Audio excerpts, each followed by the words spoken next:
Hello everyone and welcome to another episode of our project management learning session. আজকের এপিসোডে আমরা schedule ম্যানেজমেন্টের দুইটা প্রসেস, ডেভেলপ প্রজেক্ট শিডিউল এবং কন্ট্রোল প্রজেক্ট শিডিউল নিয়ে আলোচনা করব। প্রথমে আসা যাক ডেভেলপ প্রজেক্ট শিডিউল। প্রথমে আমরা ডেভেলপ প্রজেক্ট শিডিউলের ইনপুট, টুলস অ্যান্ড টেকনিক এগুলো নিয়ে একটু আলোচনা করব। সেকেন্ড টপিকসে আমরা যখন শিডিউলটা করছি, আমরা কি ধরনের রিসোর্স অপটিমাইজেশন টুলস ইউজ করব শিডিউলটাকে মোর কারেক্ট করার জন্য, সেইটা নিয়ে আরেকটু আলোচনা করব। থার্ড টপিকসে আমরা রিসোর্স কম্প্রেশন টেকনোলজি নিয়ে কিছু কথা বলবো, টেকনিক নিয়ে কিছু কথা বলবো। ফোর্থ টপিকসে আমরা সিমুলেশন দিয়ে কিভাবে আমাদের শিডিউলটা কতটুকু কনফিডেন্স লেভেলে শিডিউলটাকে আমরা সাকসেসফুলি ইমপ্লিমেন্ট করতে পারবো সেই সম্পর্কে কিছু সিমুলেশন নিয়ে আলোচনা করব। ফিফথ টপিকসে বেসিক্যালি এটা অ্যাজাইলের ক্ষেত্রে প্রযোজ্য। অ্যাজাইলের ক্ষেত্রে আমরা কিভাবে প্রজেক্ট শিডিউলটা ডেভেলপ করি সেটা নিয়ে একটু আলোচনা করব। লাস্ট টপিকসে আমরা আউটপুট নিয়ে কথা বলবো ডেভেলপ প্রজেক্ট শিডিউলের। ওকে, প্রথমেই আসি ডেভেলপ প্রজেক্ট শিডিউলের কি টুলস এবং ইনপুট টুলস অ্যান্ড টেকনিক নিয়ে কথা বলি। বেসিক্যালি আমরা যদি একটু রিক্যাপ করার চেষ্টা করি যে আমরা এখন পর্যন্ত যে কাজগুলো করেছি সেটা হলো যে আমাদের অ্যাক্টিভিটিগুলোকে ডিফাইন করেছি, অ্যাক্টিভিটিগুলোকে সিকোয়েন্স করেছি, আমরা একটা নেটওয়ার্ক ডায়াগ্রাম আঁকার চেষ্টা করেছি, অ্যাক্টিভিটি নেটওয়ার্ক ডায়াগ্রাম, এবং এই অ্যাক্টিভিটিগুলোর জন্য কি ধরনের ডিউরেশন লাগবে সেটা সম্পর্কে একটা ধারণা নেওয়ার চেষ্টা করেছি।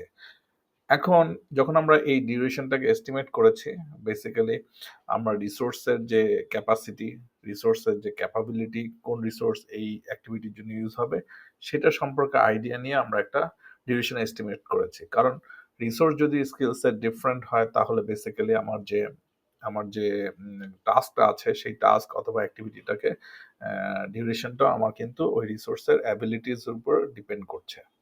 সো এগুলোর সম্পর্কে আমার একটু আইডিয়া থাকা লাগবে যদি আমি শিডিউলটাকে ডেভেলপ করতে চাই।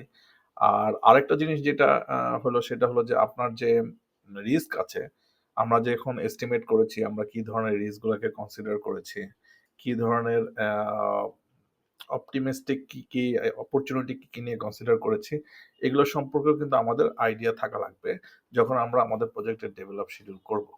এখন বেসিক্যালি যখন ডেভেলপ শিডিউল করছে আসলে আমরা কিছু টেকনিক ইউজ করি যাতে আমরা সহজে বুঝতে পারি যে আমার নেটওয়ার্কটা, আমার যে অ্যাক্টিভিটিসগুলো আছে সেটার মধ্যে ক্রিটিক্যাল পাথ কোনটা, নন ক্রিটিক্যাল পাথ কোনটা, হয়তো নন ক্রিটিক্যাল পাথের মধ্যে কোনটা ক্রিটিক্যালের সাথে খুব ক্লোজলি রিলেটেড আছে সেগুলো সম্পর্কে জানার চেষ্টা করি।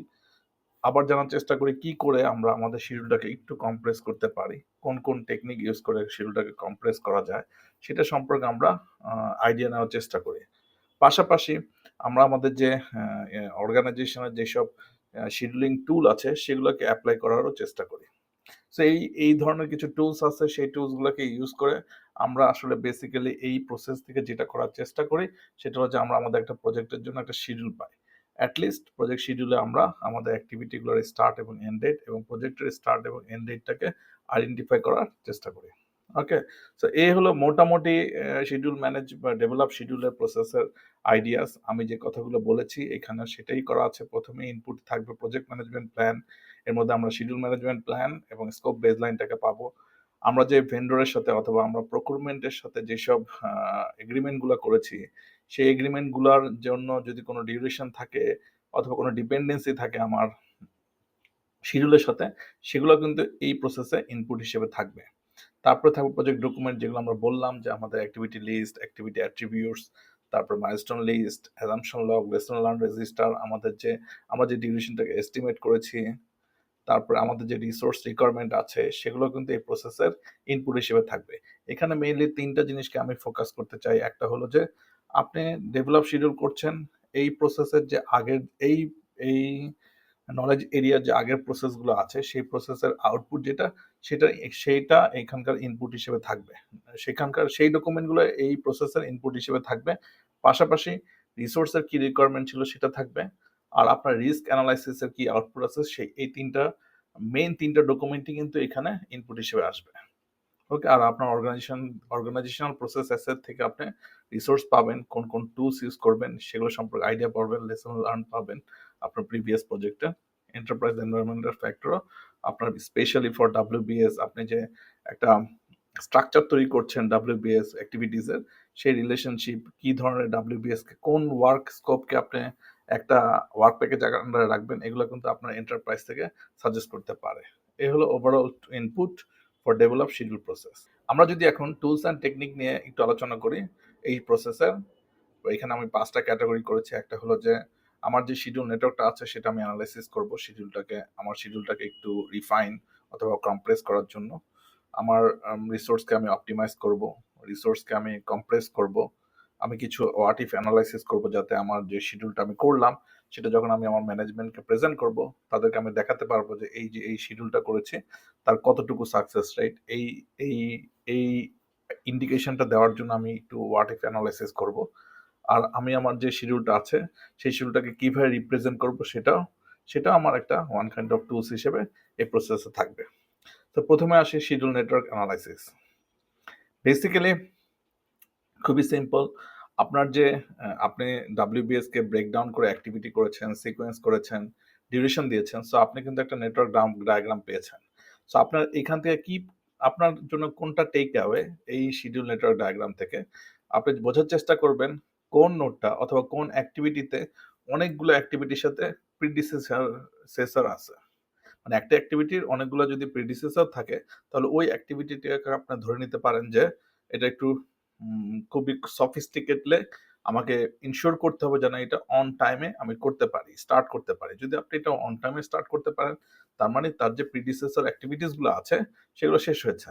ওকে, এই রিলেশনশিপটা আপনাকে জানতে হবে। তার মানে এটা হলো ডাইভার্জেন্ট অ্যাক্টিভিটি। তার মানে অনেকগুলো অ্যাক্টিভিটি একটা অ্যাক্টিভিটি নোডে এসে হয়েছে। এটা হলো একটা। আরেকটা হলো যে এরকম যদি হয় অনেকগুলো অ্যাক্টিভিটিস একটা অ্যাক্টিভিটির সাথে ডিপেন্ডেন্ট, তার মানে অনেকগুলো সাকসেসর অ্যাক্টিভিটিস একটা প্রিডিসেসর অ্যাক্টিভিটিস এর সাথে ডিপেন্ডেন্ট, তখন সেই ক্ষেত্রেও আপনাকে ওই অ্যাক্টিভিটিটা সম্পর্কে খুবই অ্যালার্ট থাকতে হবে যাতে ওইটা কোনোভাবেই স্লিপ না করে শিডিউল থেকে। সো এই ধরনের অ্যানালাইসিস কোন নেটওয়ার্ক অনেকগুলো পাথ থাকে স্টার্ট থেকে এন্ড পর্যন্ত, কোন পার্টটাতে সবচেয়ে বেশি সময় লাগে, কোন পার্টটাতে সবচেয়ে কম সময় লাগে, এগুলো সম্পর্কে কিন্তু আপনার আইডিয়া থাকা লাগবে। সো এইটার কারণটা হলো যে আপনি যদি এই আইডিয়াটা থাকে, আপনি আপনার ফোকাস কোন পাতে দিবেন সেটা সম্পর্কে একটু বেটার আন্ডারস্ট্যান্ডিং হয়। ওকে, আরেকটা হলো ক্রিটিক্যাল, যেটা আমি বলেছি ক্রিটিক্যাল পাথ। বেসিক্যালি আপনি যখন শিডিউল নেটওয়ার্কে থাকবেন তখন দেখবেন যে একটা পাথ আছে যেটা হলো লংগেস্ট ডিউরেশন থাকে আর কি। লংগেস্ট ডিউরেশন মিনস হলো আপনি যদি স্টার্ট থেকে এন্ড পর্যন্ত যান, অন্য যে কোনো পাথের থেকে ওই পাথটার ডিউরেশন সবচেয়ে বেশি হবে, এবং এটাই দেখবেন যে এটা হলো সবচেয়ে শর্টেস্ট টাইম যে আপনি প্রজেক্টটা শেষ করার জন্য। সো ওই পার্টটা যদি কোনো কারণে, তার মানে কি আপনার প্রজেক্টের স্টার্ট এবং এন্ড ডেটটা হলো ক্রিটিক্যাল পাথেরই এন্ড এবং স্টার্ট এবং এন্ড ডেট। আপনাকে মেক শিওর করতে হবে যাতে ক্রিটিক্যাল পাথের কোনো অ্যাক্টিভিটি কোনোভাবে স্লিপ না করে, শিডিউল ডিলে না হয়। সো আপনি যদি এই মেক শিওরটা করতে পারেন, অন্য অ্যাক্টিভিটি করতে ক্ষেত্রে আপনাকে জানতে হবে ওইটার ফ্রি ফ্লট কত। সো এই যে আমি ফ্রি ফ্লট বললাম, এখানে আসলে 3টা ধরনের ফ্লট আছে, সেটা সম্পর্কে একটু আলোচনা করব। একটা হলো ফ্রি ফ্লট, একটা হলো টোটাল ফ্লট, একটা হলো প্রজেক্ট ফ্লট। বেসিক্যালি ফ্রি ফ্লটটা হলো আপনি যদি কোনো অ্যাক্টিভিটিসকে ডিলে করেন, তাহলে তার যে সাকসেসর অ্যাক্টিভিটিস আছে সেটা ডিলে হবে না। ঠিক আছে? আর টোটাল ফ্লটটা হলো যদি আপনি কোনো কারণে কোনো অ্যাক্টিভিটিস একটু ডিলে করেন বা ওই ডিলেটা করেন, যেটা আমার টোটাল ফ্লট বলছি, সেই ডিলেটা করেন, তাহলে আপনার ওই পাথের জন্য শিডিউলটা ডিলেড হবে না, ওই সিঙ্গেল পাথের জন্য। তার মানে যদি আপনি খুব ন্যারোলি চিন্তা করেন, ক্রিটিক্যাল পাথের ক্ষেত্রে কিন্তু এই ফ্লটটা থাকবে না। ক্রিটিক্যাল পাথের যেসব অ্যাক্টিভিটিস থাকে নরমালি এদের ফ্লট হয় 0। বাট এনিহাউ টোটাল ফ্লট হলো যে আপনি যদি আপনার পাথে টোটাল ফ্লটের সমপরিমাণ ডিলে করেন, তাহলে আপনার প্রজেক্ট ডিউরেশন ডিলেড হবে না ওই পাথের জন্য। প্রজেক্ট ফ্লটটা অনেকটা এরকম যে আপনার প্রজেক্টের জন্য একটা স্টার্ট এবং এন্ড ডেট আছেন, আপনার ম্যানেজমেন্ট হয়তো ওই স্টার্ট এবং এন্ড ডেটের মধ্যে একটু বাফার রেখে দিয়েছে তার হাতে, 10 দিন বেশি আছে। এটা হলো প্রজেক্ট ফ্লট। তার মানে আপনার প্রজেক্টটা যদি ডিলে হয়, স্টিল আপনি আপনার যে শিডিউল আছে বা আপনার যে কনস্ট্রেন্ট আছে সেটা স্টিল ফুলফিল করতে পারছেন। ওকে, 3 ধরনের ফ্লট। এখন আমি যদি একটা নেটওয়ার্ক ডায়াগ্রামে কিভাবে ফ্লট বের করব সেটা নিয়ে আলোচনা করে আমি একটা সিম্পল উদাহরণ দিয়ে সেটা বোঝানোর চেষ্টা করছি। সো এখানে একটা ডায়াগ্রাম আছে। ডায়াগ্রামে অ্যাক্টিভিটিস গুলোকে দেখেন, অ্যাক্টিভিটিস গুলো একটা বক্স আকারে দেওয়া আছে। একটা বক্স আকারে দেওয়া আছে। এই বক্সে দেখেন যে এখানে টোটাল 7টা বক্স আছে। যদি আমি ধরি যে প্রথম বক্সে থাকবে আর্লি স্টার্ট ডেট, মাঝখানের বক্সটা হবে ডিউরেশন। আমি যদি এখানে দেখি early start, duration, early finish, এটা হলো অ্যাক্টিভিটি নেম, তারপরে লেট স্টার্ট, লেট টোটাল ফ্লট, তারপর লেট ফিনিশ। সো আমরা যদি ধরে নেই এখানে ডিউরেশন সবগুলো অ্যাক্টিভিটি, এখানে আমরা 1টা 2টা 3টা 4টা 5টা অ্যাক্টিভিটিস আছে। 5টা অ্যাক্টিভিটির কি ধরনের ডিউরেশন আছে সেটা দেওয়া আছে এবং তার যে ডিপেন্ডেন্সি রিলেশনশিপ সেটাও দেওয়া আছে। এখানে কোথাও সবগুলো এফএস, এখানে কোনো লিড এবং ল্যাগ নাই। সো স্টার্ট থেকে আমি যদি দেখি তাহলে এ অ্যাক্টিভিটিসে আমি যদি যাই, আমি যদি প্রথম দিন শুরু করি, আমি যদি প্রথম দিন শুরু করি তাহলে এখানে আমি লিখবো 1। দেখেন এখানে আমরা লিখেছি, আমরা তার মানে ফরওয়ার্ডের দিকে আগাচ্ছি। ওকে, তো আমরা ফার্স্টে লিখবো 1, এইটা ডিউরেশন হলো 1 দিন। সো আমরা প্রথম দিনে এটা শেষ হয়ে যাবে। এবার আমরা যদি বি অ্যাক্টিভিটিসে আসি, এর প্রিডিসেসর হলো এ অ্যাক্টিভিটিস। সো আমরা যদি এটা প্রথম দিন শেষ করি তাহলে এটা সেকেন্ড দিনই শুরু করতে পারবো, রাইট? এটা যদি সেকেন্ড দিন শুরু করি, এটা সময় লাগার কথা 2 দিন, তাহলে সেকেন্ড এবং থার্ড দিনের মধ্যে এটা শেষ হয়ে যাবে, এটা হবে 3। নাও আমরা যদি সি অ্যাক্টিভিটিসে আসি, তাহলে সি অ্যাক্টিভিটিস এর প্রিডিসেসর হলো 2টা অ্যাক্টিভিটিস, একটা হলো বি আর একটা হলো ডি। আমরা কিন্তু ডি এর এই এই ইয়াটা করিনি, মানে আর্লি স্টার্ট এবং আর্লি ফিনিশ এটা আমি করিনি। সো আমি যদি স্টার্ট ধরে নেই 1, তাহলে এখানে হবে 1, এটা লাগবে 4 দিন, তাহলে 1 2 3 4, তাহলে এটা হবে 4। ওকে, নাও আমরা যদি সি অ্যাক্টিভিটিসে আসি, সি অ্যাক্টিভিটিস এর ডিপেন্ডেন্সি দুটো, বি এবং ডি। বি কিন্তু শেষ হয়েছে 3 দিন পরে, কিন্তু ডি কিন্তু শেষ হয়েছে 4 দিন পরে। তার মানে সিটা শুরু হবে পঞ্চম দিনে। সো এটা আর্লি স্টার্ট হবে 5, এটার ডিউরেশন দেওয়া আছে 3 দিন, তাহলে 5 6 7 7তম দিনে এটা শেষ হয়ে যাবে। নাও ই অ্যাক্টিভিটিস এর ক্ষেত্রে 8তম দিনে স্টার্ট হলো, 3 দিন ডিউরেশন 8 9 10, তাহলে 10তম দিনে সেটা শেষ হবে। এটা হলো ফরওয়ার্ড পাস। আমি এটা ফরওয়ার্ড পাস করলাম যেখান থেকে আমি আর্লি স্টার্ট এবং আর্লি ফিনিশ পেয়েছি। আমি এবার চেষ্টা করবো এটাকে ব্যাকওয়ার্ড পাসে যেতে, যে যার মাধ্যমে আমি লেট ফিনিশ এবং লেট স্টার্টটা পাবো। সো প্রথমে আসি, এটা যেহেতু 10 দিন, এখানে 10 দিন দিয়ে আমি শুরু করব, তাহলে ডিউরেশন হলো 3 দিন, তাহলে 10 9 8, এটা হবে 8। দেখেন এখানে আমরা 8 করেছি। এবার আসেন সি অ্যাক্টিভিটিস। সি অ্যাক্টিভিটিস এর প্রিডিসেসর হলো এখানে ই অ্যাক্টিভিটিস। এটা যদি 8তম দিনে স্টার্ট হয়, লেট স্টার্ট হয়, তাহলে এটা 7তম দিনে এসে লেট ফিনিশ হবে, রাইট? 7তম দিনে এসে লেট ফিনিশ হবে। তো এখানে 7 হবে। আমি যদি এটা ডিউরেশন হয় 3, তাহলে 7 6 5, তাহলে এটা 5তম দিনে এসে এটা লেট স্টার্ট হবে। নাও আমরা আসি এবার বি অ্যাক্টিভিটিসে। বি অ্যাক্টিভিটিস কি হবে? এটা যেহেতু প্রিডিসেসর অনলি সি, এটা লেট স্টার্ট হয়েছে 5, তাহলে এটা লেট ফিনিশ হবে 4। এইটার ডিউরেশন হলো 2, তাহলে 4 এবং থার্ডতম দিনে সেটা শেষ হয়ে যাবে। এবার আসেন হলো আপনার এই অ্যাক্টিভিটিস এর ক্ষেত্রে সিমিলারলি এখানে 2 হবে, কারণ তারপরের দিন এটা আমি শুরু করতে পারবো লেট ফিনিশ, এটা হবে 2, একদিন হলো ডিউরেশন, তাহলে সেকেন্ড দিনে এটা শেষ হয়ে যাবে। এবার আসেন ডি অ্যাক্টিভিটিস এর, ডি অ্যাক্টিভিটি প্রিডিসেসর সি, তাহলে এটা ছিল 5তম দিনে লেট স্টার্ট, তাহলে ডি এর লেট ফিনিশ হবে 4তম দিনে। এটা ডিউরেশন যখন 4, তাহলে এটা হবে 1। ওকে, নাও আসলে আমরা কিভাবে টোটাল ফ্লটটা বের করব? টোটাল ফ্লট বের করার সিস্টেম হলো আপনি লেট আর্লি স্টার্ট দিয়ে বিয়োগ করে দিবেন, অথবা লেট ফিনিশকে আর্লি ফিনিশ দিয়ে বিয়োগ করে দিবেন। এটা সিমিলার অ্যান্সারই আসবে। তার মানে 2 কে 1 দিয়ে বিয়োগ করলেন, 2 কে 1 দিয়ে বিয়োগ করলেন, 1 আসলে এই একটা আপনি এখানে বসিয়ে দিবেন। এটাই দেখাচ্ছে আপনার এই অ্যাক্টিভিটিস এর ফ্রি ফ্লট। আবার বি তে যদি যান তাহলে দেখবেন এখানে আছে 1, যদি আমি 3 থেকে 2 বিয়োগ করি 1 হবে, আবার 4 থেকে 3 বিয়োগ করলে 1 হবে। এগুলো যদি আমি সবগুলোতে করি তাহলে দেখেন এখানে আমি 0 পেয়েছি, এখানে আমি 0 পেয়েছি, এখানে আমি 0 পেয়েছি। তার মানে এইখানে কোনো এই অ্যাক্টিভিটিস এর কোনো টোটাল ফ্লট নেই। তাহলে আমার ক্রিটিক্যাল পাথ হবে এইটা। আমার ক্রিটিক্যাল পাথটা হলো start D C E finish. Okay, এটা হলো আমার ক্রিটিক্যাল পাথ। ক্রিটিক্যাল পাথের অ্যাক্টিভিটিস এর কোনো ফ্লট থাকবে না। ঠিক আছে, এখানে মেইন কথাটা হলো তার মানে আমি যদি এ অ্যাক্টিভিটিসটাকে একদিন ডিলে করি তাহলে আমার বি অ্যাক্টিভিটিস এর কোনো ডিলে হবে না। কিন্তু আবার বি অ্যাক্টিভিটিস এর কিন্তু ওয়ান ফ্লট আছে। এই ওয়ান ফ্লট মানে হলো বি অ্যাক্টিভিটি যদি আমি একদিন ডিলে করি তাহলে সি অ্যাক্টিভিটিস এর কোনো সমস্যা হবে না। বাট মনে রাখতে হবে এই যে সেকেন্ড যে আরেকটা পাথ ছিল, এই start A B C E, এর কিন্তু টোটাল ফ্লট 2 দিন না, এর টোটাল ফ্লট কিন্তু একদিনই। আপনি যদি একটু হিসাব করেন দেখেন স্টার্ট থেকে 4, এটা স্টার্ট থেকে এ অ্যাক্টিভিটি 1 ডে, বি অ্যাক্টিভিটি 2 দিন, তার মানে 3 দিন, সি অ্যাক্টিভিটি 3 দিন, তার মানে 6 দিন, এই অ্যাক্টিভিটি 3 দিন পর 9 দিন। আর আমার ক্রিটিক্যাল পাথটা আছে 4, 3, 3, তার মানে হলো 10 দিন। সো আমার টোটাল স্লট ফর স্টার্ট থেকে A, B, C, E এর জন্য কিন্তু 1 দিন। আবার এর ফ্রি স্লটও কিন্তু 1 দিন। এটা একটু মাথায় রাখবেন। ওকে, এই হলো প্রসিডিউর আমার ক্রিটিক্যাল পাথের। কিভাবে আমি ক্রিটিক্যাল পাথটা বের করব, আমি কিভাবে ফ্লটটা বের করব। বেসিক্যালি ফ্লটটা ভেরি ইম্পর্টেন্ট, কারণ আপনি যখন ফ্লটটাকে আইডেন্টিফাই করতে পারবেন কোন অ্যাক্টিভিটিস বা কোন পাথের কতটুকু ফ্লট আছে, সেটা যদি আপনি আইডেন্টিফাই করতে পারেন, আপনার জন্য রিসোর্স ম্যানেজ করাটা অনেক ইজিয়ার হয়। ওকে, নাও নেক্সট টপিকস হলো আমাদের রিসোর্স অপটিমাইজেশনের কিছু টেকনিক নিয়ে আমি আলোচনা করব। প্রথমেই আসবে সেটা হলো রিসোর্স লেভেলিং। বেসিক্যালি আমরা অনেক সময় হয় যেটা, যে আমরা দুইটা অ্যাক্টিভিটিস আমি একই দিনে করছি, সেটা রিসোর্স আমি সিলেক্ট করেছি একজনকে। বেসিক্যালি তার মানে কি একজন রিসোর্স দুইটা অ্যাক্টিভিটিসে সিলেক্ট হয়ে গেছে।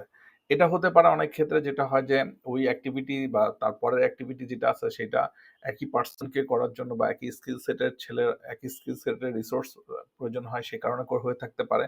হতে পারে আরেকটা রিজন, সেটা হলো যে ভুল হয়েছে সে কারণে। সো এটা খুবই ইম্পর্টেন্ট যে আপনি একই ব্যক্তিকে একই সময় দুইটা কাজের মধ্যে রাখবেন না। সো আপনি যখন কোনো শিডিউল করেছেন, এটা আপনাকে ভেরিফাই করতে হবে যে আমি রিসোর্সকে লেবেল করেছি কিনা। বেসিক্যালি যেটা হয় যে আপনি যদি রিসোর্সকে লেবেল করেন, তাহলে আপনি দেখবেন যে আপনার প্রজেক্ট ডিউরেশনটা বেড়ে গিয়েছে।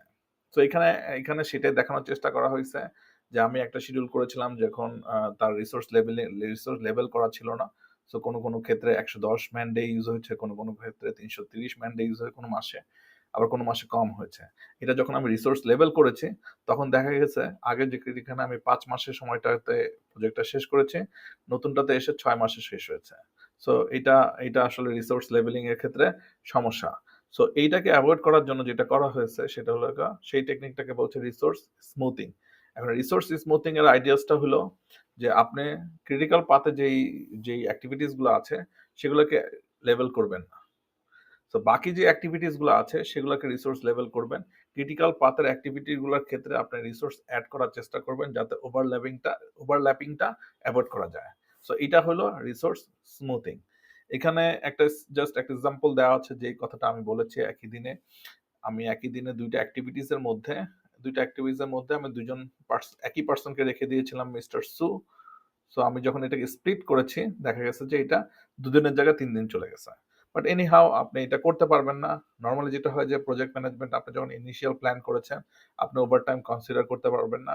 আপনি চেষ্টা করবেন যে সবাইকে একই লেভেলে একই সময় ধরে কাজ করানোর চেষ্টা করতে, কন্টিনিউয়াসলি অনেক সময় ধরে। ওকে, নাও সেকেন্ড টপিক হলো শিডিউল কম্প্রেশন টেকনিক। আমরা এটা একটা টেকনিক অনেক আগেই পড়েছি, সেটা হলো লিডস অ্যান্ড ল্যাগ। বেসিক্যালি আপনি যদি কোনো কারণে কোনো সাকসেসর অ্যাক্টিভিটিকে প্রিডিসেসর অ্যাক্টিভিটি ফিনিশ হওয়ার কিছু আগে শেষ করতে পারেন, তাহলে আপনি কিন্তু একটু লিড পান। বেসিক্যালি এই লিডটা পেলে যেটা হয় যে আপনার এটা যদি ক্রিটিক্যাল পাথের মধ্যে থাকে, তাহলে হয় যে আপনার প্রজেক্টের যে টাইমলাইনটা আছে সেটাকে একটু স্কুইজ করা পসিবল হয়। ল্যাগের ক্ষেত্রে বেসিক্যালি কোনো শিডিউলকে রিডিউস করা যায় না, শিডিউল আরো বরঞ্চ বেড়ে যায়, কারণ আপনার ল্যাগ নিয়েছেন। তার মানে আপনার যে সাকসেসর অ্যাক্টিভিটিটা আছে সেটা ডিলে করতে হচ্ছে প্রিডিসেসর অ্যাক্টিভিটি শেষ হওয়ার পরেও। ওকে, সেইটা হলো লিডস অ্যান্ড ল্যাগ। আরেকটা কম্প্রেশন টেকনিক আছে, সেটা হলো ফাস্ট ট্র্যাকিং এবং ক্র্যাশিং। বেসিক্যালি ফাস্ট ট্র্যাকিংটা হলো যে আপনার প্রজেক্টে অনেক শিডিউল আছে যেগুলো সিকোয়েন্সিয়ালি চলছে।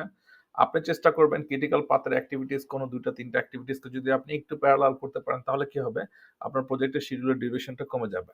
সো আপনার এইম থাকবে যে আপনি কোনোভাবে যদি এই কাজটা করতে পারেন যে কোনো অ্যাক্টিভিটিস অথবা কোনো পার্টিকুলার 2টা 3টা অ্যাক্টিভিটিসকে যদি একসাথে প্যারালালি করতে পারেন, তাহলে আপনার প্রজেক্টের শিডিউলের ডিউরেশনটা কমে যাবে। ফাস্ট ট্র্যাকিং এর ক্ষেত্রে যেটা হয় সেটা হলো যে যেহেতু আপনি অনেকগুলো কাজকে একসাথে করার চেষ্টা করছেন, আপনার quality of work May degrade. আপনাকে হয়তো কাজটাকে অনেকবার করা লাগতে পারে। অনেক ক্ষেত্রে এটা অনেক সময় সেভ করে না আর কি, আপনার রিস্কও অনেক বেড়ে যায়। আরেকটা কম্প্রেশন টেকনিক হলো ক্র্যাশিং। বেসিক্যালি এটার আইডিয়াসটা হলো যে আপনি ক্রিটিক্যাল পাথে যেসব অ্যাক্টিভিটিস গুলো আছে সেগুলোকে আপনি নতুন করে নতুন রিসোর্স অ্যাড করবেন। যখন রিসোর্স অ্যাড করবেন তাহলে প্রজেক্টে মানে অ্যাক্টিভিটিটা ডিউরেশনটা শর্টেন হয়ে যাবে, তাড়াতাড়ি করতে পারবেন। সো ক্র্যাশিংও হলো একটা major, basically crashing is the only standard way to reduce the duration of a project by using critical path activities. আপনি critical path activities এ ক্র্যাশিং করতে পারেন, বাট সমস্যা হলো যে ক্র্যাশিং করলে যেটা হয় যে ফার্স্ট আপনার কস্ট তো বাড়বে, সেকেন্ড যেটা হলো সেটা হলো যে অনেক ক্ষেত্রে আমরা ওই যে law of diminishing return, that means আপনি রিসোর্স বাড়াচ্ছেন কিন্তু আপনার রেজাল্ট হয়তো সেরকম পাবেন না। আর আপনি যখন অনেক রিসোর্স নিয়ে কাজ করবেন, অনেক নয়েজ হবে, কমিউনিকেশন চ্যানেল অনেক বাড়বে, আপনার কিন্তু রিওয়ার্কের পসিবিলিটি, কস্ট পসিবিলিটি, রিস্ক অনেক বেশি হয়ে যেতে পারে। সো এটা আপনাকে মাথায় রাখতে হবে। সো ক্র্যাশিং, এইটার ফাস্ট ট্র্যাকিং এবং ক্র্যাশিং এর কিছু আইডিয়া এখানে দেওয়া আছে। বেসিক্যালি ফাস্ট ট্র্যাকিং করলে আমি যেটা বলেছি প্যারালাল করার চেষ্টা করবেন। ক্র্যাশিং হলে আপনি অ্যাডিশনাল রিসোর্স দিয়ে কাজটা তাড়াতাড়ি ফাস্টার করার চেষ্টা করবেন। ওকে, নাও আরেকটা টেকনিক, সেটা হলো যে আপনি আপনার শিডিউলটা করেছেন। সো আপনাকে এখন দেখতে হবে যে কিছুটা অ্যানালাইসিস করতে হবে যে ওয়েদার আপনার যে শিডিউলটা হয়েছে সেটা অ্যাকসেপ্টেবল হবে কিনা আপনার ম্যানেজমেন্টের কাছে অথবা আপনার কাস্টমারের কাছে। আপনি সেজন্য কিছু টিপিক্যাল কনসিডারেশন সিনারিও অ্যানালাইসিস করে দেখবেন যে ওই সকল ক্ষেত্রে আপনার প্রজেক্টটার পারফরমেন্সটা কেমন করে। এটা হতে পারে আপনি অনেক কিছুটা অপটিমিস্টিক অ্যানালাইসিস করলেন, হতে পারে কিছু পেসিমিস্টিক অ্যানালাইসিস, মানে ওয়ার্স্ট কেস সিনারিওতে অ্যানালাইসিস করে দেখতে পারেন। ঠিক আছে, এই দেখাটা করার জন্য একটা টেকনিক আছে, সেটাকে বলে মন্টি কার্লো সিমুলেশন। বেসিক্যালি এটার এইম হলো যে আপনি যে এস্টিমেশনটা করেছেন আপনার অ্যাক্টিভিটিস, সেই এস্টিমেশনটার অ্যাকুরেসি কেমন, অথবা সেই এস্টিমেশনটার মাধ্যমে আপনার যে নেটওয়ার্ক ডায়াগ্রাম আছে সেই নেটওয়ার্ক ডায়াগ্রামের অনুসারে আপনি যদি প্রজেক্টটাকে অনেকবার করতে চান তাহলে কি ধরনের রেজাল্ট আপনি পাবেন, সেটাই কিন্তু এই সিমুলেটর আপনাকে অ্যান্সার দিবে। তার মানে হলো যে আপনি একটা সার্টেন ডেটে একটা প্রজেক্ট কমপ্লিট করার পসিবিলিটি কেমন সেটা সম্পর্কে আইডিয়া দিবে মন্টি কার্লো সিমুলেশন, এবং এটা প্রজেক্টের যে ওভারঅল রিস্ক আছে সেই সম্পর্কে আইডিয়া দিবে, এবং প্রজেক্টের কোনটা ক্রিটিক্যাল পাথ, কোন অ্যাক্টিভিটিস গুলোকে আপনার ফোকাস করতে হবে সেটা সম্পর্কে একটা সম্যক আইডিয়া দিবে এই মন্টি কার্লো সিমুলেশন।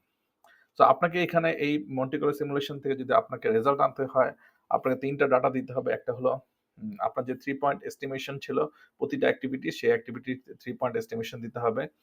আপনার নেটওয়ার্ক ডায়াগ্রামটা দিতে হবে ইনক্লুডিং ডিপেন্ডেন্সি ডিটারমিনেশন, তার মানে আপনার কোনটার সাথে কোনটা ডিপেন্ডেন্ট সেটা সম্পর্কে দিতে হবে। তারপরে আপনি সিমুলেটরকে বলবেন যে তুমি এই প্রজেক্টটা রান করো এতবার। রান করার পর সে আপনাকে দেখাবে যে কতটুকু সময়ের মধ্যে প্রজেক্টটা শেষ করার পসিবিলিটি কতটুকু। সো এটা বেসিক্যালি আপনি এখন বেসিক্যালি হয়েছে কি যে আমরা যখন এআই, সেকেন্ড কার্ভ এগুলো নিয়ে কথা বলি, অটোমেশন নিয়ে কথা বলি, মন্টি কার্লো সিমুলেশন কিন্তু ওয়ান অফ দ্য কি টেকনিক, যে যার মাধ্যমে আপনার রিসোর্স অপটিমাইজ করা হয়, যার মাধ্যমে রিস্ক অ্যানালাইসিস করা হয় অটোমেটিকলি আপনার সিস্টেমের বা আপনার অর্গানাইজেশনের প্রজেক্টের ক্ষেত্রে। সো এটা অনেক ক্ষেত্রে এখন কাজে লাগে। সো এটা কিভাবে কাজ করে তার একটা সিম্পল উদাহরণ দেওয়ার আমি চেষ্টা করব। ধরেন আপনার কাছে একটা প্রজেক্ট আছে যেখানে 3টা অ্যাক্টিভিটিস আছে। এখানে আমি কোনো রিলেশনশিপ দিলাম না, সবই finish to start, A B C. আপনি রিস্ক অ্যানালাইসিস এস্টিমেশন করে দেখেছেন এই অ্যাক্টিভিটির তার ডিউরেশন হবে অপটিমিস্টিকের ক্ষেত্রে 2, মোস্ট লাইকলির ক্ষেত্রে 2.5, পেসিমিস্টিকের ক্ষেত্রে 3। এটা এখানে দেওয়া আছে, অপটিমিস্টিক 2, মোস্ট লাইকলি 2.5, পেসিমিস্টিক 3। এখানে বিসি এর জন্য দেওয়া আছে। So in very optimistic scenario this project will finish within 6 days। দেখেন, this project will finish within 6 days। আর pessimistic scenario this project will finish 15 days। So আমি যদি একটু খুব নর্মালি চিন্তা করি, 15 দিনের মধ্যে প্রজেক্টটা ফিনিশ হওয়ার পসিবিলিটি হলো 100%, কিন্তু 6 দিনের প্রজেক্টটা শেষ হওয়ার পসিবিলিটি কত সেটা কিন্তু আমি জানি না। এখন আমি ধরলাম যে আমি প্রজেক্টটা শুরু করেছি 31শে নভেম্বর, তাহলে 15 দিন পরে সেটা হবে 14ই ডিসেম্বর, রাইট? 6 দিন পরে হলো 5ই ডিসেম্বর। সো আমি এখন আমার যে সিমুলেটর আছে তাকে আমি এ বি সি এই নেটওয়ার্ক ডায়াগ্রামটা দিলাম ডিপেন্ডেন্সি ডিটারমিনেশন করে, আর এবিসি এর অপটিমিস্টিক, মোস্ট লাইকলি, পেসিমিস্টিক যে ডাটা আছে সেটা দিলাম। দেওয়ার পরে তাকে আমি বললাম যে তুমি এবার এটাকে 1000 বার রান করো। সো ফার্স্ট ট্রায়ালে সে নিয়েছে যে ধরেন আপনি 2, 1, 3ই নিল ফার্স্ট ট্রায়ালে, ওকে, 2, 1, 3 নিল, তার মানে প্রজেক্টটা শেষ হবে 6 দিনে। সেকেন্ড ট্রায়ালে 6.6 দিনে সে তখন সি ভ্যালুটা চেঞ্জ করলো। তার মানে হলো যে আপনি 1000 বার সে রান করবে এই এবিসি এর যে এ অ্যাক্টিভিটি 2 থেকে 3 এর মধ্যে বিভিন্ন সময় বিভিন্ন ডাটা নিয়ে, আবার বি অ্যাক্টিভিটি বিভিন্ন সময় বিভিন্ন ডাটা নিয়ে সে প্রজেক্টের শিডিউলটা রান করে দেখবে, ওই নেটওয়ার্ক শিডিউল ডায়াগ্রাম দেখে রান করে দেখবে যে এই প্রজেক্টের ডিউরেশনটা কত সময় লাগে। তো এইভাবে সে 1000টা ডাটা নিবে প্রজেক্ট ডিউরেশনে। এখন 6 নম্বর দিনে প্রজেক্টটা শেষ হবে, এরকম কয়টা ডাটা পাইছে সে নিশ্চয়ই খুব সহজে বের করতে পারে ওই 1000টা ডাটার।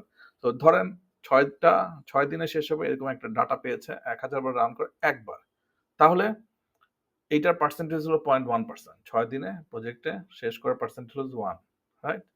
সো এই আবার 7তম দিনের জন্য ডাটা পেলে ধরেন 50 বার, তাহলে 7তম দিনে প্রজেক্টটা শেষ হবে 50 প্লাস 1, কারণ আগেরটাতে 6 দিনেও এটা শেষ হচ্ছে না, 7তম দিনে যদি শেষ হতে হয়। 50 প্লাস 1 ডিভাইডেড বাই 1000, যে পার্সেন্টেজটা আসবে সেটা সে গ্রাফে দেখা দিবে যে এটা হলো পার্সেন্টেজ 7তম দিনে প্রজেক্টটা শেষ করা। আপনি যখন এই প্রজেক্টটাকে 1000 রান করবেন, তাহলে আপনি একটা ডায়াগ্রাম পাবেন। এই ডায়াগ্রামটাকেই মন্টি কার্লো সিমুলেশন আসলে এই ডায়াগ্রামটাকে আপনার প্রেজেন্ট করবে। আপনি এখন এখানে দেখেন যে প্রজেক্টটা 9 দিনে শেষ হওয়ার পসিবিলিটি কিন্তু অনলি 26%। প্রজেক্ট 9 দিনে শেষ হওয়ার পসিবিলিটি অনলি 26%। হোয়ার ইজ প্রজেক্টটা কিন্তু 6, 7, 8, 9, 10, 10তম দিনে প্রজেক্টটা শেষ হওয়ার পার্সেন্টেজ কিন্তু 15, 75%। ওকে, এটা একটু 10 না, আসলে এটা 9, 10, 11, 12, 13, 13তম দিনে প্রজেক্টটা শেষ হওয়ার পার্সেন্টেজ হলো 75%। এইটা হলো 6তম দিন, এটা হলো 6, এটা হলো 7, এটা হলো 8, এটা হলো 9, এভাবে করে এটা 15, এটা হলো 15। সো 15তম দিনে প্রজেক্টটা শেষ হওয়ার পসিবিলিটি হবে 100%। এখানে যে বার চার্টগুলো দেওয়া আছে সেটা হলো ওইতম দিনে 7তম দিনে ওই 1000 বার যে রান করেছে কতগুলো ডাটা ওই 7 এর মধ্যে ছিল, কতগুলো ডাটা 8 এর মধ্যে ছিল, আর 89টা। এই 89কে আপনি 1000 দিয়ে ভাগ করে যে ডাটা 89 না, আসলে 89 প্লাস 50 প্লাস 1, এই তিনটার যোগফল যেটা, সেটাকে যদি 1000 দিয়ে ভাগ করেন আপনি পাবেন হলো 14%।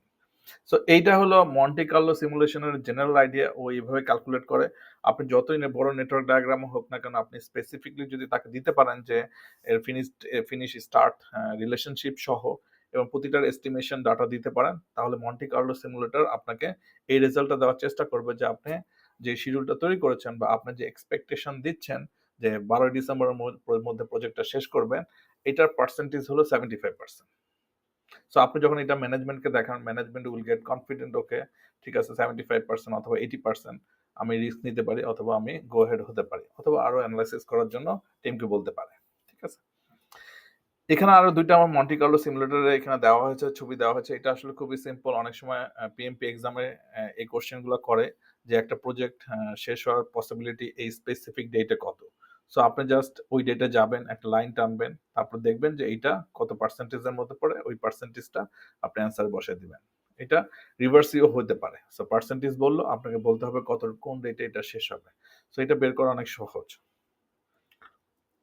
ওকে, আমাদের লাস্ট টুলসটা হলো যে আমার শিডিউলটাকে আমি কিভাবে রিপ্রেজেন্ট করি অ্যাজাইল এনভায়রনমেন্টের ক্ষেত্রে।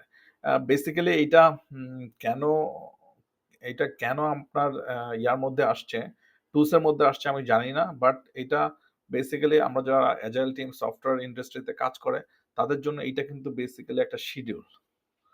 এটাই কিন্তু শিডিউল। সো এই রিপ্রেজেন্টেশনটা যেটা আমি ইউজ করছি, এটা একটা টেকনিক হিসেবে আমি হয়তো এটা টুলস অ্যান্ড টেকনিকের মধ্যে রেখেছি, যেটা রিপ্রেজেন্টেশন ওয়ে আপনার শিডিউলটাকে দেখানোর জন্য সফটওয়্যার ইন্ডাস্ট্রির অ্যাজাইল টিমের জন্য। বাট এটাই কিন্তু অ্যাজাইল টিমের জন্য একটা শিডিউল। ওকে, সো অ্যাজাইল টিম যেটা করে সেটা হলো যে আমরা যেমন আমাদের WBS কে অ্যাক্টিভিটিসে নিয়ে যাই, অ্যাজাইল টিম কিন্তু বেসিক্যালি অ্যাক্টিভিটিস চিনে না।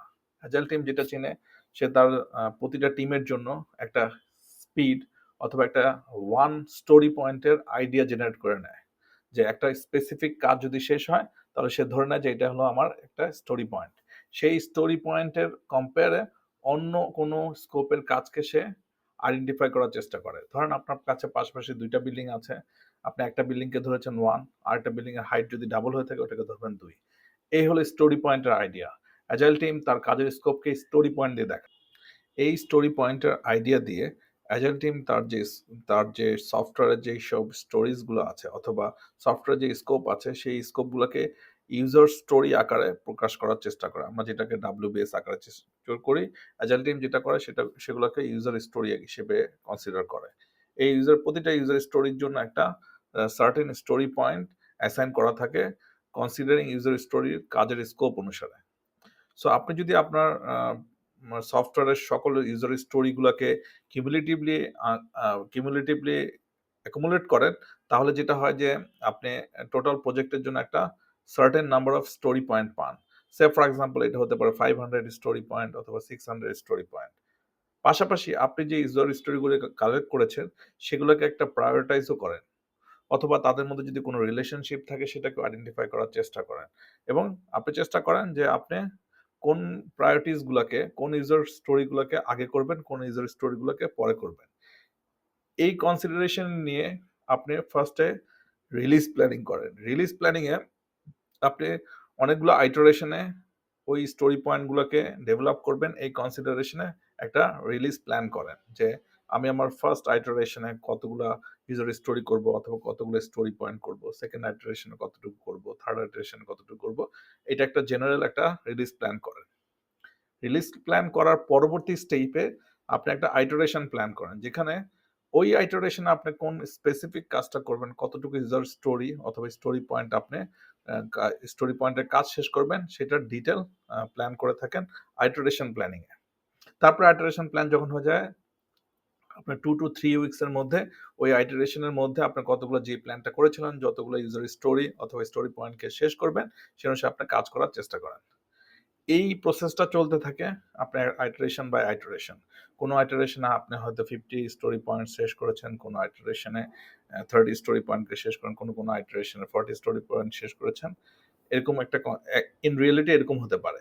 কিন্তু আপনি যখন ইনিশিয়াল প্ল্যান করছেন, আপনি একটা সিকোয়েন্সিয়াল ম্যানারে আপনি আপনার প্ল্যানটা করে রাখবেন স্টোরি পয়েন্টসের, এবং কখন কতগুলো ইউজার স্টোরি শেষ হলে আপনি আপনার সফটওয়্যারের প্রথম ভার্সন অথবা সেকেন্ড ভার্সন আপনি রিলিজ করতে পারেন, সেটা সম্পর্কে আইডেন্টিফিকেশন করে রাখবেন। সেটাকে আমরা বলছি অ্যাজাইল রিলিজ প্ল্যানিং। ওকে, সো এইটা বেসিক্যালি যদিও একটা ওয়ান কাইন্ড অফ টুলস, আপনি আপনার শিডিউলটাকে এভাবে রিপ্রেজেন্ট করতে পারেন, এভাবে দেখাতে পারেন আপনার টিমের কাছে অথবা আপনার কাস্টমারের কাছে।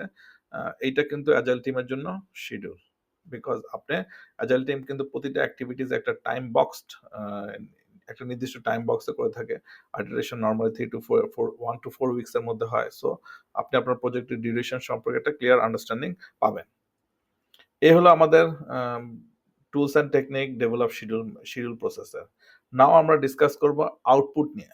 বেসিক্যালি এখানে 4টা আউটপুট আছে, যেটা হলো আপনার প্রজেক্ট শিডিউল রিলেটেড। একটা হলো schedule baseline, schedule data, project schedule এবং প্রজেক্ট ক্যালেন্ডার।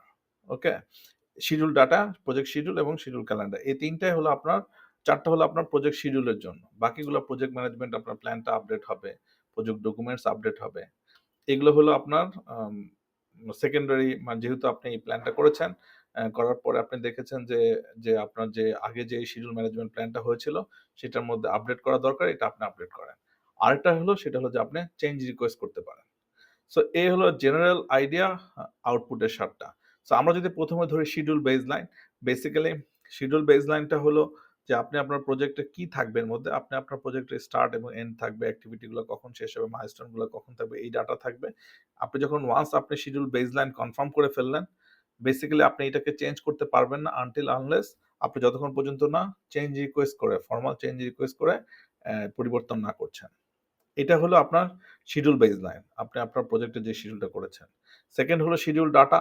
বেসিক্যালি এটা আপনার যে শিডিউলটা করেছেন, এটা কোন কোন অ্যাট্রিবিউটে করেছেন, মাইলস্টোন কি, আপনি কোন কোন ক্রাইটেরিয়া সম্মুখীন হলে আপনি কি ধরনের অ্যাকশন নিবেন, আপনার শিডিউল যদি ব্রেক করে, শিডিউল যদি স্লিপ হয়, কি অ্যাকশন নিবেন, তার অ্যাট্রিবিউট কি কি, তার রিলেশনশিপ কি কি, এই ডকুমেন্টেশন গুলো থাকে শিডিউল ডাটাতে। তার মানে আপনার প্রজেক্ট শিডিউলের মোর এলাবোরেট ইনফরমেশন থাকে শিডিউল ডাটায়। তারপরে আমি যেটা বলেছি প্রজেক্ট ম্যানেজমেন্ট প্ল্যান আপডেট, এখানে যেহেতু শিডিউল ম্যানেজমেন্ট প্ল্যানটা আপডেট হতে পারে, আপনার কস্ট বেসলাইন চেঞ্জ হতে পারে যেহেতু আপনি রিসোর্স চেঞ্জ করছেন। আপনার প্রজেক্ট ডকুমেন্টস আপডেটের মধ্যে আপনার অ্যাক্টিভিটিগুলো আপডেট হতে পারে, অ্যাজাম্পশন লগ আপডেট হতে পারে, কারণ হতে পারে যে আপনি অন্য কোনো নতুন কোনো এজিউম করে নিয়েছেন আপনার শিডিউলটাকে কমপ্লিট করার জন্য। আপনার লেসন লার্ন, রিসোর্স রিকোয়ারমেন্ট, এগুলো আপডেট হবে। চেঞ্জ রিকোয়েস্ট যদি কোনো কারণে আপনার বেসলাইন হয়ে থাকে আগে, কোনো কস্ট বেসলাইন যদি শেষ হয়ে থাকে, এটা যদি আপনার চেঞ্জ করতে হয় তাহলে আপনাকে চেঞ্জ রিকোয়েস্ট করতে হবে। প্রজেক্ট ক্যালেন্ডার মানে হলো যে আপনি আপনার প্রজেক্টের অ্যাক্টিভিটিগুলো কোন ডেটে করবেন, ক্যালেন্ডার ডেটটা কোন জায়গায়, সেইটাকে বলছে হলো প্রজেক্ট ক্যালেন্ডার। মানে হলো আপনার সকল অ্যাক্টিভিটিগুলার ক্যালেন্ডার থাকবে প্রজেক্ট ক্যালেন্ডারের মধ্যে। লাস্ট হলো আপনার প্রজেক্ট শিডিউল। এই প্রজেক্ট শিডিউলের মধ্যেই আপনার বার চার্ট, তারপরে milestone chart, network schedule diagram থাকবে, সবগুলো অ্যাক্টিভিটির ডিটেল থাকবে, start date, end date, constraint, relationship, সবকিছু আপনার এই প্রজেক্ট শিডিউলের মধ্যে থাকবে। এটাই বেসিক্যালি এই project schedule data, project calendar নিয়ে কিন্তু শিডিউল বেসলাইনটা তৈরি হয়ে থাকে। ঠিক আছে? এই হলো আমার ডেভেলপ প্রজেক্ট শিডিউল ম্যানেজমেন্টের শেষ। তার মানে আমি এই প্রসেসটা শেষ করার পরে আমার প্রজেক্ট শিডিউল ম্যানেজমেন্টের থেকে একটা মেজর আউটপুট, আমার যে প্রজেক্টের জন্য যে শিডিউল সেটা আমি পেলাম। তারপরে আপনি আপনার ওয়ার্ক এক্সিকিউশন স্টেজে আপনার মেজর কাজ হবে, আপনি এটা মনিটর করবেন। মনিটর করে দেখবেন যে আপনার কোনো কারণে শিডিউলটা স্লিপ করছে কিনা। যদি কোনো স্লিপ করে থাকে তাহলে আপনি কি করবেন? এটা আসলে বেসিক্যালি কন্ট্রোল শিডিউল ম্যানেজমেন্টের প্রসেসের মধ্যে আছে। আমাদের নেক্সট টপিকসটা হলো কন্ট্রোল শিডিউল। এখানে আমরা খুব বেশি আলোচনা করব না। বেসিক্যালি এই আলোচনাটা আমি 7 নেক্সট ক্লাস, মানে আমরা যখন সেকশন চ্যাপ্টার 7 পড়াবো তখন আমরা এটা নিয়ে মোর আলোচনা করব। বাট আমি জেনারেল কিছু গাইডলাইন দিব যে এটা আপনার বুঝতে সুবিধা হবে। প্রথমে যেটা হলো যে আমি যদি খুব সিম্পলি চিন্তা করি কন্ট্রোল শিডিউল আমার কাজটা কি, আমি যখন প্রজেক্টটা শিডিউলটা আমি করেছি, এখন আপনার কাজ যখন চলছে, আপনার কাজ হলো এটাকে মনিটর করা যে কোনো কারণে কোনো অ্যাক্টিভিটিস ডিলে হচ্ছে কিনা। ওই অ্যাক্টিভিটি ডিলে হওয়ার কারণে আপনার কোনো ক্রিটিক্যাল পাথের অ্যাক্টিভিটির কোনো ইম্প্যাক্ট আসতেছে কিনা সেটা সম্পর্কে আপনার ক্লিয়ার আন্ডারস্ট্যান্ডিং থাকা লাগবে। সো কোনো কারণে যদি আপনি দেখেন যে না শিডিউল স্লিপ হচ্ছে, তাহলে আপনার নেক্সট অ্যাক্টিভিটিস হলো যে এটাকে কোনো শিডিউল কম্প্রেশন টেকনিক অথবা অন্য কোনো টেকনিকের মাধ্যমে আপনার শিডিউলটাকে আমি মানে এন্ড ডেটটাকে আমি না চেঞ্জ করে আমি কোনোভাবে আমার শিডিউলটাকে কন্টিনিউ করতে পারি কিনা, যদি কোনো কারণে ডিলে হয়ে থাকে, অথবা ডিলেটা হয়তো আপনার নন ক্রিটিক্যাল পাতে আছে, নিয়ার টু ক্রিটিক্যাল পাতে আছে, সে কারণে আপনার প্রজেক্টের ইম্প্যাক্ট নাই। তো এটা আপনি দেখার চেষ্টা করবেন, আপনি কোনো কারেক্টিভ অ্যাকশন নেওয়ার চেষ্টা করবেন। কিন্তু আপনি কারেক্টিভ অ্যাকশন নেওয়ার পরেও যদি দেখেন যে না প্রজেক্ট শিডিউলটা আপনি ইনটেক রাখতে পারছেন না, আপনার নেক্সট আলোচনা হবে যে ঠিক আছে এখনকার পেসে যদি আমি কন্টিনিউ করি তাহলে প্রজেক্টটা কখন শেষ করব। এই যে একটা অ্যানালাইসিস, এই অ্যানালাইসিস গুলো আপনাকে করতে হবে, ট্রেন্ড অ্যানালাইসিস। অথবা আপনি এখন পর্যন্ত আপনার ডিলে হয়েছে, ঠিক আছে আমি সামনে থেকে আর ডিলে করব না, তাহলে আপনার প্রজেক্টটা শেষ হবে কবে? এই অ্যানালাইসিস করে আপনি আপনার যে চেঞ্জ কন্ট্রোল বোর্ড আছে বা আপনার ইন্টিগ্রেটেড চেঞ্জ কন্ট্রোল প্রসেস আছে তাদের কাছে আপনি জানাবেন যে আমি চেঞ্জ রিকোয়েস্ট করতে চাই, আমার প্রজেক্টটা এই সময়ের জন্য ডিলে হবে। সো এই ৩ টা মেজর কাজ আপনাকে মনিটর করতে হবে। স্লিপ হলে কারেক্টিভ অ্যাকশন নিতে হবে। কারেক্টিভ অ্যাকশন নেওয়ার পরে আপনার ট্রেন্ড অ্যানালাইসিস করা লাগবে। ট্রেন্ড অ্যানালাইসিস করার পরে আপনি যদি দেখেন যে না আপনি স্টিল পারছেন না প্রজেক্টটাকে, শিডিউলটাকে স্লিপেজ থেকে, তাহলে আপনি চেঞ্জ রিকোয়েস্ট করে নতুন বেসলাইন তৈরি করার চেষ্টা করবেন। এই হলো আমার জেনারেল আইডিয়া কন্ট্রোল শিডিউলের। এর ইনপুটে থাকবে আপনি আপনার শিডিউলটা থাকবে অবশ্যই। প্রজেক্ট ম্যানেজমেন্ট প্ল্যান যেটা ছিল, শিডিউল ম্যানেজমেন্ট প্ল্যান, আপনার শিডিউল বেসলাইন থাকবে, কস্ট বেসলাইন থাকবে। কারণ আপনি যেহেতু একদম পারফরম্যান্স মেজার করছেন, আপনার পারফরম্যান্স মেজারমেন্ট বেসলাইনও থাকবে। প্রজেক্ট ডকুমেন্ট থাকবে। কারণ আপনার আগের প্রসেস থেকে project calendar, resource calendar, schedule data এগুলো আপনার এই প্রসেসের ইনপুট হিসেবে থাকবে। আর অবশ্যই আপনি যেহেতু কাজটা এখন কাজ হচ্ছে, আপনার প্রজেক্টের ওয়ার্ক পারফরম্যান্স ইনফরমেশন ডাটাটা নিয়ে আসতে হবে যাতে আপনি কনটেক্সচুয়ালাইজ করতে পারেন ওই ডাটা থেকে যে শিডিউল কতটুকু কাজ শেষ হয়েছে, কতটুকু কাজ শেষ হয়নি, কতটুকু স্লিপ হয়েছে, এই ভেরিয়েন্স অ্যানালাইসিসটা আপনি করতে পারেন। সে কারণে আপনার ওয়ার্ক পারফরম্যান্স ডাটাটা লাগবে। ঠিক আছে? এই হলো জেনারেল আইডিয়া আপনার ইনপুটের। টুলস অ্যান্ড টেকনিকের ক্ষেত্রে আমরা বেসিক্যালি এখানে অনেকগুলো টুলস অ্যান্ড টেকনিক আছে। আমার কিছু ডাটা অ্যানালাইসিস টেকনিক আছে। যেহেতু আমি বলেছি যে আপনি কম্পেয়ার করতে হবে আপনার কতটুকু প্ল্যান ভার্সাস অ্যাকচুয়াল, সেটা হলো ভ্যারিয়েন্স অ্যানালাইসিস। আপনাকে যেহেতু কম্পেয়ার করতে হবে আপনার ট্রেন্ড অ্যানালাইসিস, আপনি এখনকার পেসে গেলে আপনি কখন প্রজেক্টটা শেষ করবেন, অথবা সামনে থেকে আপনি আর ডিলে করবেন না, সেক্ষেত্রে আপনার প্রজেক্টটা কখন শেষ হবে, এই ট্রেন্ড অ্যানালাইসিস করতে হবে। আপনার যেহেতু একটা প্রজেক্টের ক্রিটিক্যাল একটা মাইলস্টোন যে আপনার শিডিউলটা যাতে স্লিপ না হয়, আর সবাই কিন্তু এইদিকে নজর বেশি থাকে শিডিউলের জন্য, সে কারণে আপনার পারফরমেন্স, ওভারঅল প্রজেক্টের পারফরমেন্স কিন্তু শিডিউল স্লিপেজের সাথে ডিপেন্ডেন্ট। সো আপনাকে পারফরমেন্স রিভিউ করতে হবে কাস্টমারের সাথে অথবা আপনার প্রজেক্ট টিমের সাথে।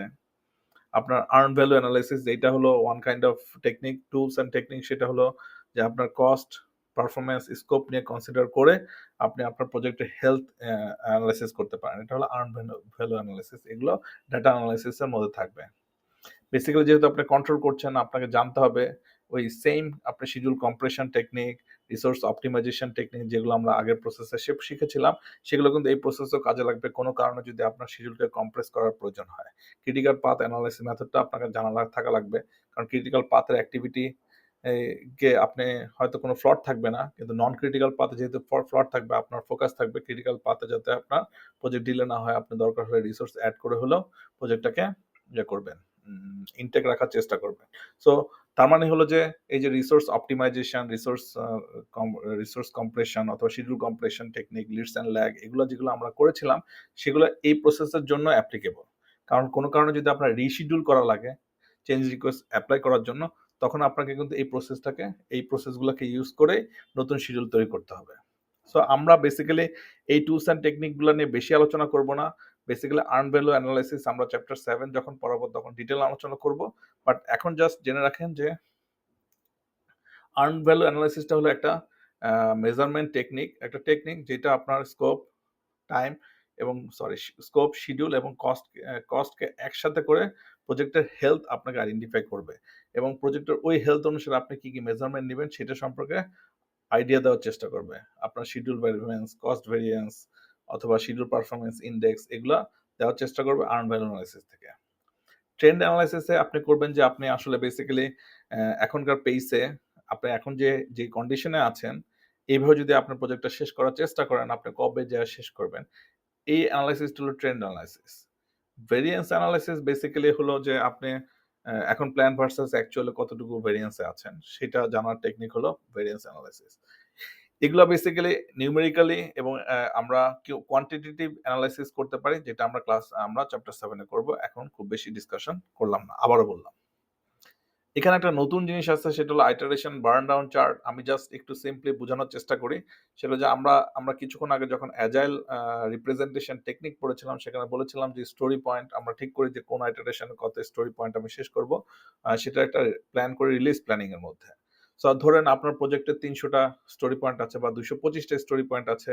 আপনার আইটারেশন 225কে যদি আপনি ধরেন আপনার হায়েস্ট স্কোপ, আপনার আইটারেশন 1 এ হয়তো 20টা স্কোপ শেষ করলেন, আইটারেশন 2 তে 20টা স্কোপ শেষ করেন, এভাবে করতে করতে 225 জিরোতে আসবেন। এই যে আপনি বার্ন করছেন আর ডাউন হচ্ছে, এটাকে বলছে বার্ন ডাউন চার্ট।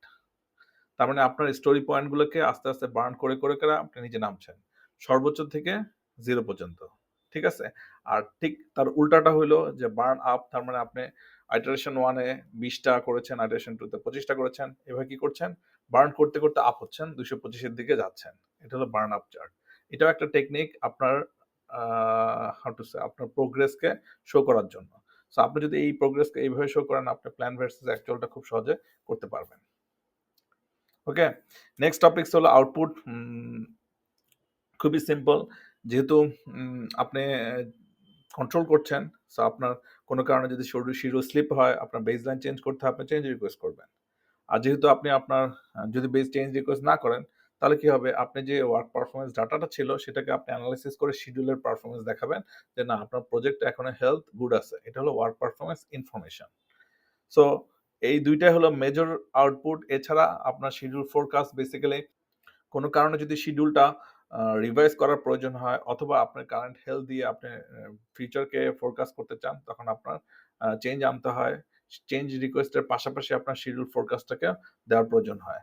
আর তার পাশাপাশি দুইটা output, project management plan update হবে অথবা প্রজেক্ট ডকুমেন্ট আপডেট হবে। সব কন্ট্রোল প্রসেসেই প্ল্যান এবং ডকুমেন্ট আপডেট হবেই। এই হলো আমাদের ডেভেলপ শিডিউল, কন্ট্রোল শিডিউলের আউটপুট। এই পর্যন্তই আজকের সেশনে। আমরা আজকের সেশনে ডেভেলপ শিডিউল এবং কন্ট্রোল শিডিউল নিয়ে জেনারেল কিছু আইডিয়া আলোচনা করলাম। আমাদের নেক্সট এপিসোডে আমরা চেষ্টা করব শিডিউল ম্যানেজমেন্টের কারেন্ট ট্রেন্ড, আমরা কিভাবে এআই বেসড এবং অটোমেশনের মাধ্যমে শিডিউল ম্যানেজমেন্ট করতে পারি সে সম্পর্কে একটা আইডিয়া নেওয়ার চেষ্টা করব। Thank you for watching.